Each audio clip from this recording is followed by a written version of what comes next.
Trends in graphic design. What are they?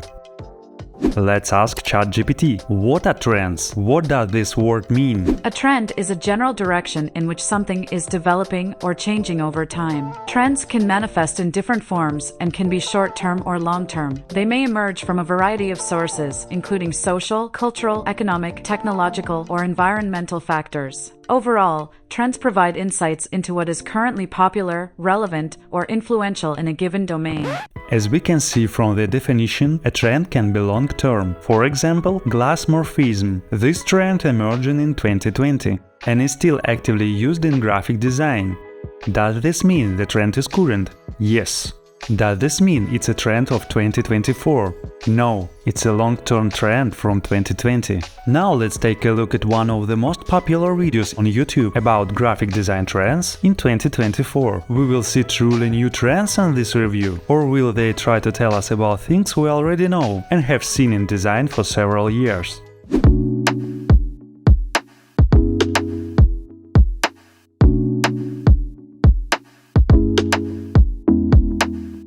Adobe Trend Research identified and named this visual style calming rhythms, which is a perfect name for it. Repetition and visual rhythm is something that we often use in graphic design. Repetitive elements are something we often use in graphic design. Maybe they'll show us some interpretation? Interesting. And it's something that helps to make more pleasing compositions in general. But there is a noticeable and increasing amount of these type of images. Wait, but this is just a regular blend effect using gradients. This did not just appear now. Let's go to Dribble's website and search for gradient blend effect. Wow, the most popular illustrations date back to 2017. And even 2015. So, this trend emerged a long time ago and has been actively used in graphic design for a long time. And the fact that the author of this video just learned about the existence of this visual tool doesn't make it a trend of 2024. It's a long-term trend from 2015 or 2017. Let's see what else they have to say. Where we have an obvious emphasis on these properties. This trend also often relies on ASMR, or autonomous sensory meridian response. This can be triggered by certain visuals that feel. Even these fantastic footages, similar free footages from the website pexels.com. Look for yourself, this abstract background was made in 2021. And this abstract background was made in 2021. All these videos are mostly made in 2021. There's just no way to attribute this trend to 2024. Tactile, especially if they are also supported by certain sound effects.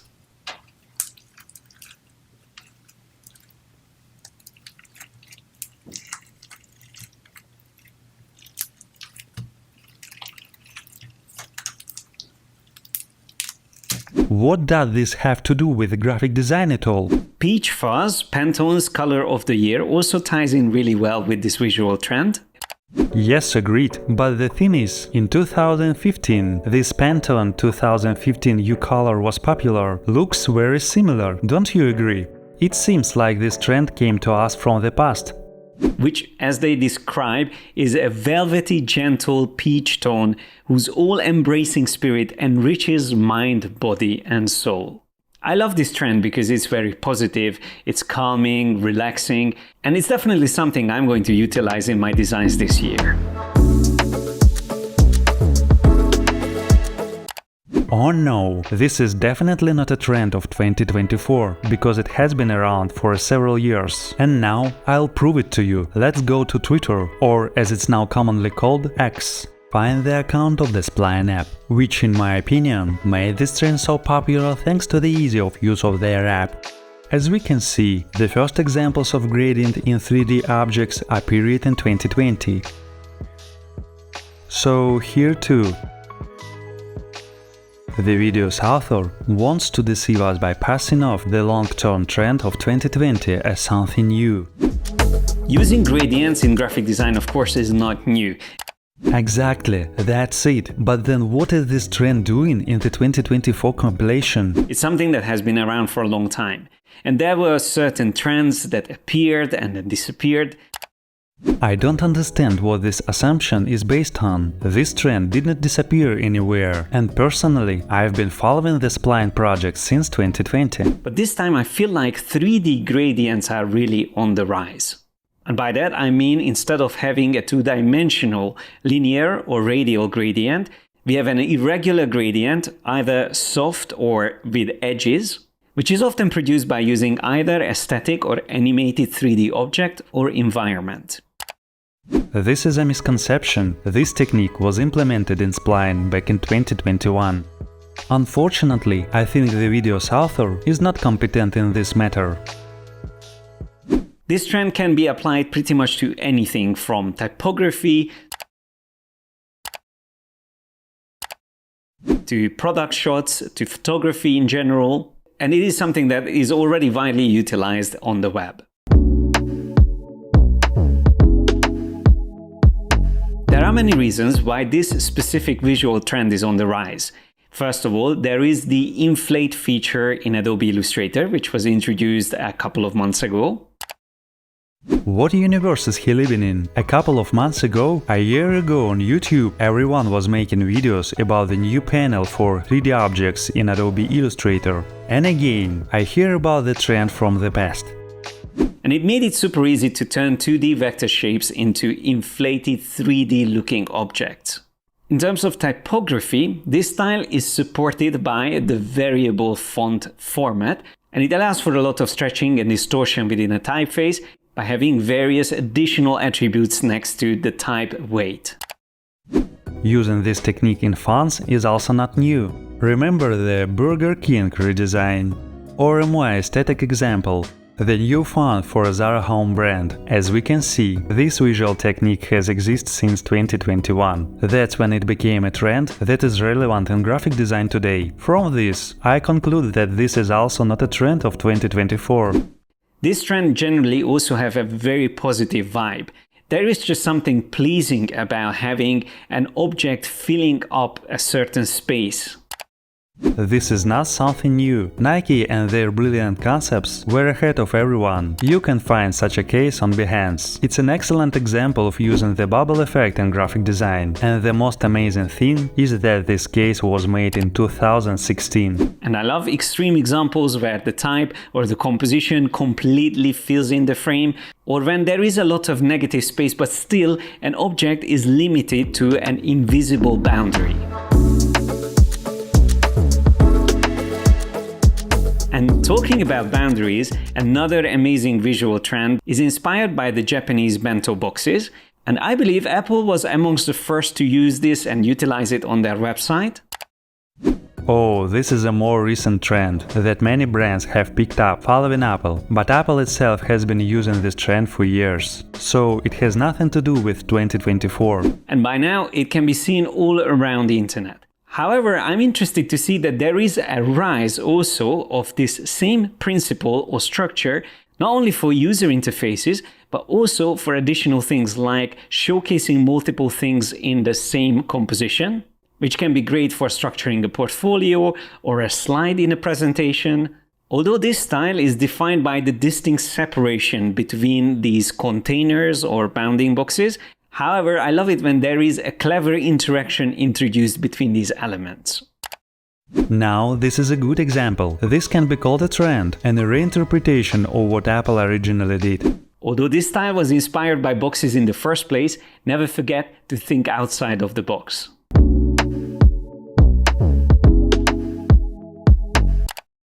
Doodles? Seriously? I don't even want to discuss this. This is not a trend at all, but rather an illustration style in graphic design. Doodles have always been, and probably always will be in some form or another. How can it be a trend of 2024? I don't understand. Simple doodles, sketches and cartoon characters are huge at the moment, and I believe they will become even more popular this year. Doodles have always been popular, not just today. They can be used independently or mixing them with photography or even 3D renders. And one of my creative friends who I met a couple of years ago does this style amazingly. He's Aaron Leah from Fright Cactus Studios. Definitely worth checking out his website because, like I said, he does this style so well. And he has been doing this for a long time, but certainly he is one of the artists to blame for this visual style to be trending this year. Nice try, but again no. In harsh contrast to most of the other styles that we covered so far, there is also a rise in using pixels and dots combined with other elements. And I'm not talking about pixel art, it's more about mixing in pixelated details with other smoother and softer elements. This style mainly relies on contrast, and the reason why it works so well is because we are used to looking at extremely high resolution screens, and anything that's pixelated will stand out. And one of the most important things about visual communication is that you grab your viewer's attention, so anything that stands out will make the visual work. Bravo, he did it. Finally, I heard something more or less new. The pixel style has existed for a long time, especially in 3D execution. For example, the game Minecraft or Pixels movie, which was released in 2015. But in this combination, it's really something new and could be a trend for 2024.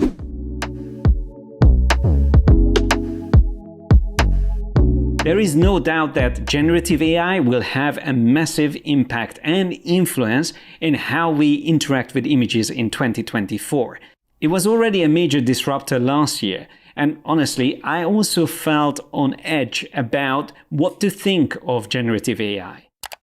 Until you knew what to think about image generation using AI, this industry created a profession called neural stalker. These are people who generate images using AI and sell them on platforms like Adobe Stock, Creative Market, and so on. That's why giants like Shutterstock have banned neural stalkers from selling generated images. Apparently, it's very popular and profitable, so Shutterstock makes such images themselves. So, this is a trend from last year that will continue to develop actively this year. By the way, I have a whole series of shorts where I compare my illustrations and icons with those generated by AI from Adobe Illustrator. You can watch them via the link in the description box. And if you've been following my videos on the channel, you probably know that I am using it for my work, and I covered lots of different aspects of it already. But it is still not clear where things are going, so it is hard to exactly predict the future. However, I have a couple of predictions that I would like to share with you. First of all, I think there is going to be an anti-AI trend. And this could be anything from images mocking generated imagery, or making a statement by clearly utilizing non-AI methods. The Content Authenticity Initiative, or CAI, and not CIA, is going to gain traction as well in 2024. The original aim of this initiative was actually not to identify whether AI has been used on an image, just generally whether an image has been edited or not. But since generated images are saturating all the platforms online, from stock sites like Adobe Stock and FreePic to social platforms like Pinterest and Instagram, there is an increasing need and demand for a way to be able to tell whether something was generated or not. When you upload an image to Adobe Stock, you have to mark that the image was generated by AI. And with the latest generative AI models like Midjourney version 6, it is becoming extremely hard to tell in certain cases whether an image was generated or not. And I believe in 2024, it is just going to become even more difficult. The pace of progress for this technology is just mind-blowing, and I don't think it's going to slow down. If anything, it's just going to accelerate. A good example is Magnific AI, which only after a couple of weeks of its original release managed to increase its enhancing capability from the original 2 times to 16 times, up to 10K pixels in a single step. By the way, I've already made a video about what AI-based tools I use in my work. One of these videos is even voiced using AI. You can watch these videos via the link in the description box. And this almost magical technology, I think, also will bring another visual direction or visual style, which I think can be called detailism, which is about bringing out as much detail as possible from an image. And don't confuse upscaling and enhancing images, because there is a difference between them.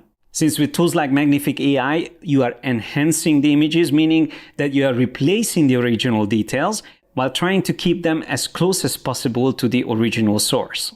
This revolutionary method is really a milestone in digital imaging, and in 2024 it could easily lead to the end of an era where we were worried about resolution and pixel count. You heard me right. Generated pixels are going to be the new vectors.